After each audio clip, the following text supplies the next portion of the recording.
जदि क्वेश्चन आसो कि convert the following fraction into decimal एमानकु डेसिमल करबा डेसिमल कला बेले मन रखिबा सपोज मु एटा को करछि 5/100 लिखा अछि तो जो डिनोमिनेटर रे 1 रे जतिकिटा 0 थिबो आमे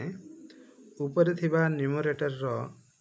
डेसिमल सिंबल को सेतिकी थर बाम को नेबा अर्थात यार न्यूमरेटर देखो 5 अछि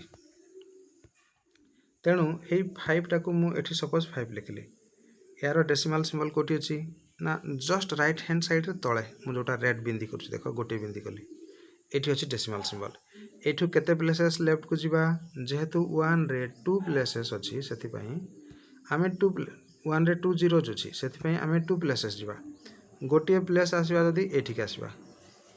आ गोटे प्लेस जिबा पई केही नाहंती तेणु एठी 0 टे दे दियो सेटा गोटे प्लेस हे गेला एठी के पळे आसो तो 05 ता पूर्वरु डेसिमल सिंबल हबो अर्थात is equal to decimal symbol तापरे लिखबो 0 आउ 5 डेसिमल पूर्वरु केही नथिले ताको 0 टे दे दिया जाय तेणु एटा हे जबो 0.05 एटा बुझिला एबे आ गोटे एग्जांपल कले सहज रे बुझि परियो सपोज ए बीटा कर दोची प्रथमे ए क्वेश्चन टा लिखली ता पर स्टेप टा कोन करबा देखो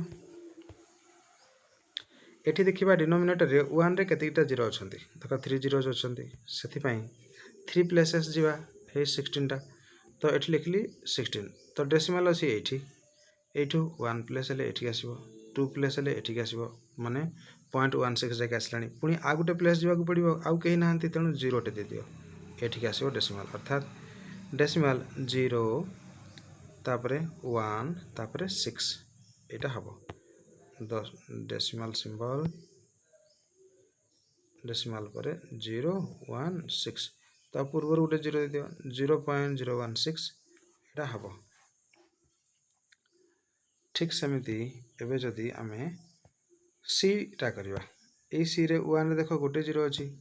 तेणु इज इक्वल टू 12 एठी डेसिमल सिंबल अछि ए लास्ट रे एठू गोटे प्लेसेस एठी की पळे आसीबो अर्थात दुईटा तक डिजिट रो मझी को पळे आसीबो तेणु आमे एटा को मझी रे देबा 1.2 यार वैल्यू एति के हबो तापरे एटा एथिरे 1 रे 3 जीरोज अछंती डेसिमल सिंबल ए लास्ट रे अछि 254 एठू 3 प्लेसेस 1 2 3 कहले पूरा पूरी फास्ट को पळे आछी तेणु यार वैल्यू केते हबो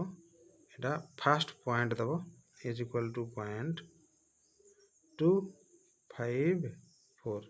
तो आगरु के नांती 0.254 हबो अंडरस्टूड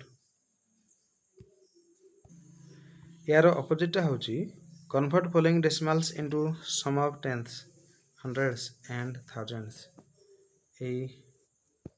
डेसिमल मानको आमे कोन करबा सम ऑफ टेंथ्स आकार रे नबा सम ऑफ टेंथ्स मीन्स एमानको याको आमे एमति लिखिबा sum of tenths hundreds first question number ए या पई लिखिबो इज इक्वल टू आगो प्रथम एटा लिखिनलो ओके इज इक्वल टू तो याको एमति लिखि परिबा कि 34 डिवाइडेड बाय 100 कारण डेसिमल पर दीटा प्लेसेस अछि तेणु 1 रे दीटा 0 दे देबा एवं पूरा नंबर को ऊपर लिखि देबा 34/100 हां वेरी गुड यार नेक्स्ट स्टेप रे एमति करि थांता याको ये करिवो 30/100 प्लस 4/100 इज इक्वल टू इटा हबो 3/10 कारण 0 0 कटि जिवो आ प्लस 4/100 एटा को एमति भाव रे लिखिबो।